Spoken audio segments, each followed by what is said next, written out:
Les amis, petite entrée de la journée, coup de fusil aujourd'hui, sinon je la mets au prix fort. Je vous la présente, c'est parti. Seat Leon Cupra Sub 8, c'est une version spéciale. Elle a les freins de la RS3, l'autobloquant, pas mal d'options. Alors ça c'est le petit défaut de la voiture, ça se décolore. Elle a 93 000 km, full historique Seat, car verticale vierge pour ceux qui aiment bien les cars verticales. Caméra, très bel état, jamais accidenté.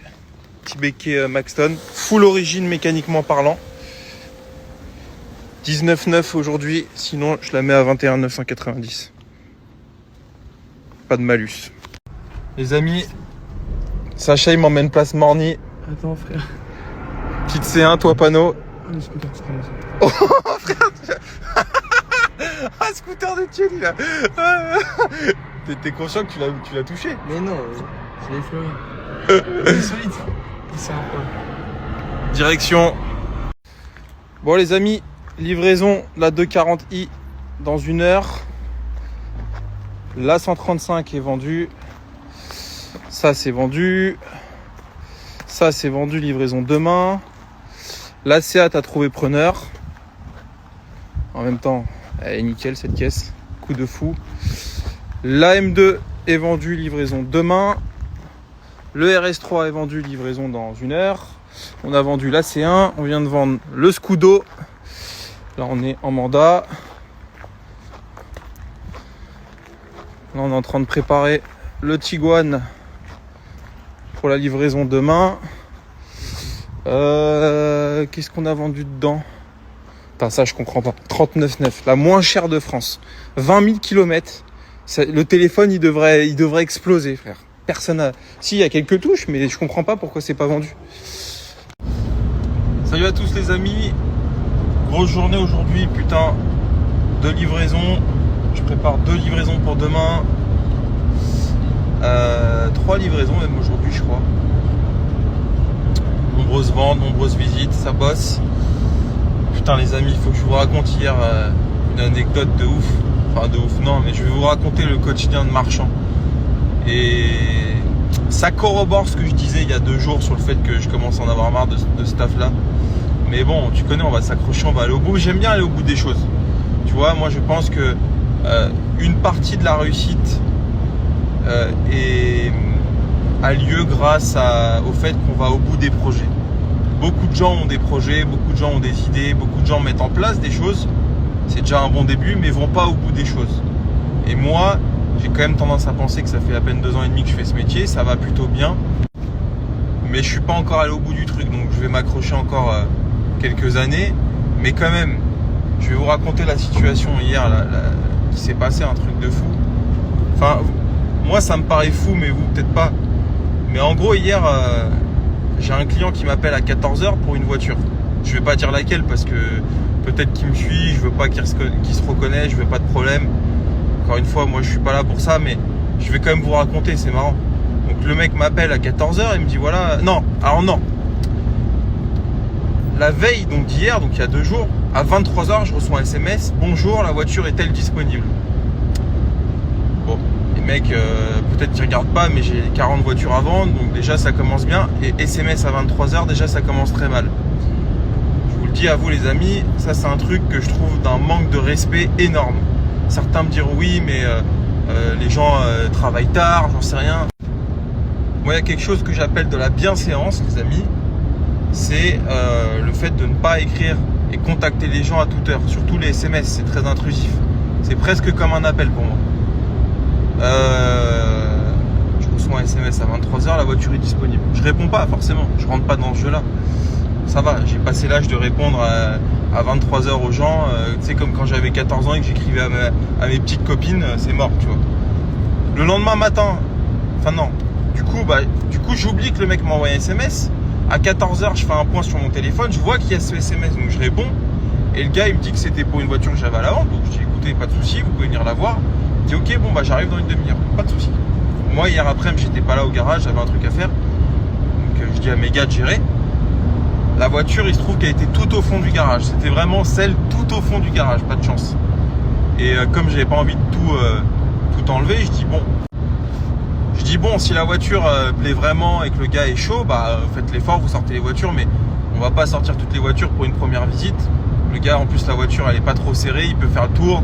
Bon, c'est pas mal déjà pour une première visite. Et donc le gars se montre très intéressé, machin. Mes gars, en plus, hier, les pauvres, ils étaient sous l'eau. 3 rendez-vous en même temps, des visites, le parking, le bordel. C'était pas le moment de perdre du temps. C'est toujours le moment de faire une visite, de prendre le temps pour, mais t'as pas le temps de perdre du temps. Tu vois ce que je veux dire ? T'as des moments, t'es un peu creux, tu fais l'effort, bam, bam, mais là, il fallait que ce soit quelque chose de sérieux, tu vois. Voilà. Le gars, il vient, machin, on sort la voiture, il l'essaye, il te raconte sa vie. Oui, moi j'ai l'habitude de conduire des Ferrari, des Lambo, c'est bien, on s'en fout. Tu sais, moi faut savoir que moi je vous le dis, alors je sais pas si ça en impressionne plus d'un, mais moi ces choses-là m'impressionnent plus. Je vais te dire, c'est le fait que peut-être je sois plus trop dans ce délire de bagnole. J'adore ça les caisses, mais tu sais à l'époque un mec qui roulait en Ferrari et tout, moi ça me passionnait. Je me disais putain mais comment il fait et tout, Ferrari incroyable et tout. Aujourd'hui le mec il peut me dire qu'il a une Veyron, je m'en fous. Je crois que ça m'intéresse vraiment plus, tu vois. Je suis devenu vraiment comment dire,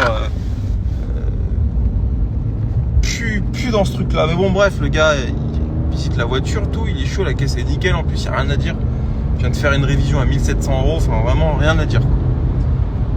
Et puis le gars il en vient à la négo, normal, c'est normal la négociation, ça fait partie du jeu, même si ça commence quand même à me saouler la négo, parce que quand tu vas faire tes courses chez Intermarché, tu ne demandes pas de négocier le prix, tu vois ce que je veux dire?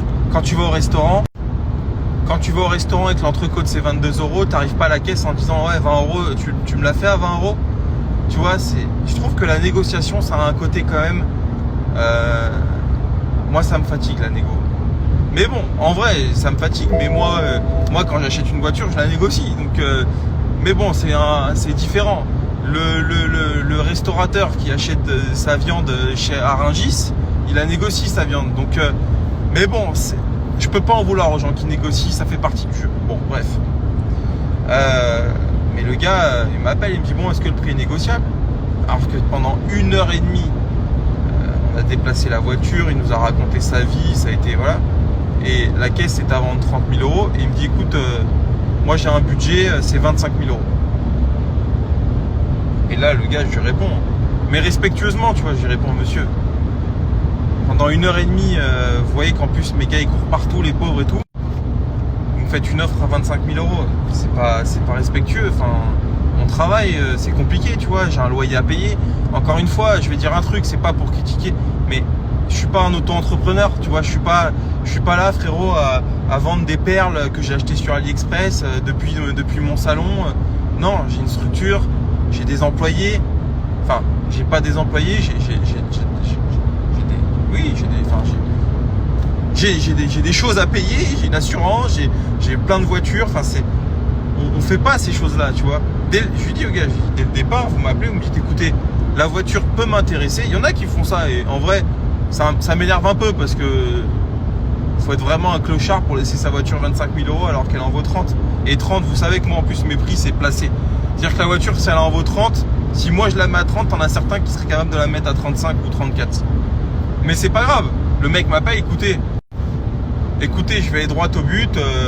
Je vais pas, avant toute chose, avant tout déplacement de ma part, est-ce que 25 000 € vous seriez éventuellement intéressé? Bah, si je dis oui, le mec il vient et prend le temps. Si je dis non, bah fin de l'histoire. Ça m'a pris 2 secondes. Le gars, ça l'a pris 2 secondes. Tout le monde gagne son temps. Et je lui explique ça au gars gentiment, tu vois. Et le gars il comprenait pas. Il dit mais attendez, truc c'est négociable. Je dis mais monsieur, non c'est pas négociable. Et tu sais, j'avais l'impression que c'était de ma faute. Et donc c'est un peu pris la tête forcément. Le gars est devenu menaçant. Menaçant, hein. Ouais, tu sais pas qui je suis. Moi, si je prends ce RS3, c'est que je veux pas rouler avec le dernier parce que bah, je veux être discret. Tu sais, des trucs, je m'en fous en plus, tu vois, mais... Et c'est le genre de truc qui m'énerve parce que c'est une situation inévitable. Je peux pas rien dire quand le gars, bah, il déplace tout mon garage, il occupe mes gars qui sont sous l'eau, les pauvres, alors que tu fais une offre comme ça, c'est pas respectueux. Et pour que vous compreniez, parce que certains peuvent ne pas comprendre pourquoi je dis ça, je fais toujours des parallèles imagés. C'est comme si demain, tu rentres dans une boutique de chaussures. Le gars, tu lui prends. Moi, c'est un truc que je déteste faire. Sachez-le. Quand je rentre quelque part, je sais déjà ce que je veux et je sais que je vais acheter. J'aime pas embêter les gens pour rien. Je l'ai fait une fois, je m'en suis voulu. C'était à Deauville. Je suis rentré chez Vuitton. Et tu sais, il y avait un truc que j'ai toujours voulu, mais je me suis jamais permis. Enfin, j'ai jamais acheté parce que je trouve ça un peu ridicule. Mettre autant d'argent là-dedans, ça me correspond pas. Vous savez, moi, je suis simple. Les fringues, j'en ai rien à foutre. Enfin, j'en ai rien à foutre, j'aime bien être sapé proprement, mais je veux dire, tu me verras jamais avec des trucs Gucci, trucs comme ça. C'est pas du tout mon style et je trouve que c'est de mauvais goût, très honnêtement. Je suis rentré chez Vuitton et tu sais, je voulais une pochette là, je raconte ma vie. Hein. Attendez, j'en profite les amis, là, il y a un bolide là. Il y a un bolide, quand c'est bâché comme ça, Cayenne Turbo GT les amis. Ou alors non, c'est les nouveaux Cayenne Turbo S. C'est les nouveaux Cayenne Turbo S hybride pack GT ou pack Turbo GT, mais incroyable. Bon bref, c'est vous savez les trucs pour porter les montres là, les espèces de petites pochettes de transport. Ça vaut 900 balles ou 1000 balles, ça a dû augmenter. Je rentre dedans, la meuf, ça a duré 5 minutes. Elle regarde, je regarde et tout, et je dis putain, c'est quand même ridicule de mettre 1000 € là-dedans, tu vois. Et je suis parti, et je m'en suis voulu. Hein. J'aime pas déranger les gens. Quand c'est pas pour payer, quand c'est pas pour acheter. Quand je rentre dans une concession, c'est pour acheter, tu vois ce que je veux dire. Je rentre pas, ouais, machin, bon bref. Mais tout le monde, on est tous pas fait pareil, je peux respecter ça. Mais c'est comme si je rentre dans une boutique de chaussures, la gonzesse pendant 1 heure, elle me fait essayer plein de pompes, et à la fin, je lui dis, bon bah écoutez, celle-ci elle m'intéresse, mais je vous propose 50 € au lieu de 100 €. La meuf, elle va me dire, écoutez monsieur, c'est pas très respectueux ce que vous faites. Je prends le temps de vous renseigner, je suis agréable, je suis gentil, je suis commerçant quoi.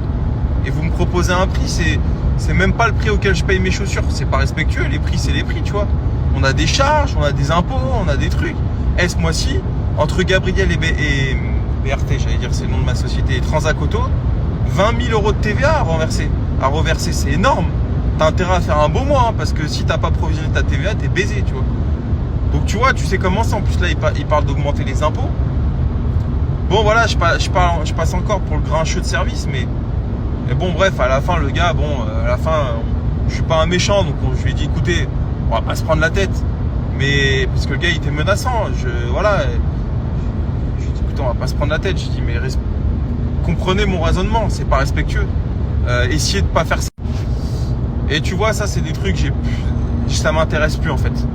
Comme hier matin, alors je sais que la personne qui m'a acheté la voiture me regarde sur les réseaux et c'est pas méchant, mais hier matin à 6h30, je reçois un SMS, 6h30, bon le gars doit travailler tôt, je en veux pas, mais quand même, tu vois, 6h30, un SMS, tu te lèves, la tête dans le huc, t'es là, machine à café et tout, oui bonjour, alors je suis un peu déçu, il manque un bouchon de valve sur la voiture, et moi je me dis attends, le mec est quand même pas en train de me parler du tout petit truc en plastique qui se visse sur la valve. Je pense qu'il doit me parler de la valve, peut-être qui a dû sauter, j'en sais rien. C'est possible parce qu'on avait peut-être dû faire les pressions de pneus, j'en sais rien. Il me parle quand même pas du petit bouchon en plastique. Il me dit écoutez, j'aimerais que vous m'en renvoyiez un. Et moi je lui dis écoutez, vous parlez de quoi? Je pouvais pas croire que le gars à 6h30 il me dise ouais je suis déçu, il manque un bouchon de valve sur la voiture, alors que la voiture il a payé 40 000 €. Eh ben si frérot, il me parlait du bouchon de valve en plastique qui a dû certainement tomber, ça a mal été revissé, enfin peu importe, c'est pas grave. Voilà, j'essaye d'avoir un niveau. Quand je dis les voitures, tout le monde peut témoigner, les voitures sont propres, les voitures sont le plus propre possible, je les emmène au contrôle technique, j'essaye de vraiment avoir un niveau de service qui est celui qui correspond aux voitures que je vends. C'est pas moteur essence, parce que moteur essence c'est un truc de fou, c'est la haute joaillerie, mais j'essaye d'être quand même d'un très bon niveau. Mais un bouchon de valve, 6h30, je suis déçu, il manque un bouchon de valve. Ça c'est des trucs, j'en veux pas aux clients, mais c'est des trucs qui m'intéressent plus du tout en fait. Ça m'intéressait il y a 2 ans quand j'ai commencé, ça m'excitait, j'avais une Mégane RS dans le garage, oh là là, trop cool. Maintenant je m'en fous, mais je m'en fous. Moi maintenant c'est... Et tu vois, quand t'en arrives à te saouler de ça, je pense qu'il faut que je prenne un peu de distance. Donc donc voilà, mais c'est vrai que ces anecdotes, ouais, c'est compliqué. C'est compliqué, mais bon, voilà, c'est dans tout métier, il y a des trucs comme ça, mais bon, j'essaye d'être dans une proportion où 95%, 90% des choses que je fais me passionnent, et 10%, bon, bah, c'est un peu de trucs chiants, mais c'est pas grave, c'est comme ça, et dans tous les métiers, même un mec, même un footballeur professionnel qui vit de sa passion, bah, peut-être qu'il y a des entraînements qu'il aime moins, etc., mais ça reste quand même une passion, tu vois. Bon, voilà. Moi, là, le pourcentage de choses